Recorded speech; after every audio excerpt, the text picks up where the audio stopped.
যশোরের লতিরাজ কচু যারা চাষ করতে যাচ্ছেন আর যাদের ফসলি জমিগুলো ফাঁকা অবস্থাতে আছে, প্রথমেই আপনাকে খেয়াল রাখতে হবে যে লতি কচু চাষের ক্ষেত্রে ধানের জমির মতো একেবারে নরমভাবে জমিটা তৈরি করতে হবে।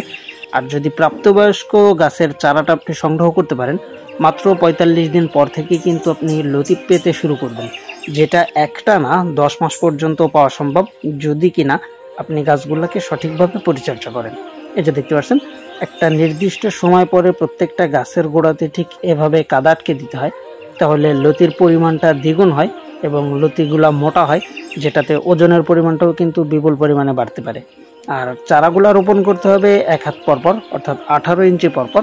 আর দুইটা লাইনের মাঝখানে আপনাকে ফাঁকা দিতে হবে ১.৫ হাত পরিমাণ, যেন দুইটা লাইনের মাঝখানে ঢুকে আপনি লতিগুলা কাটতে পারেন। সবাই ভালো থাকবেন, আল্লাহ হাফেজ।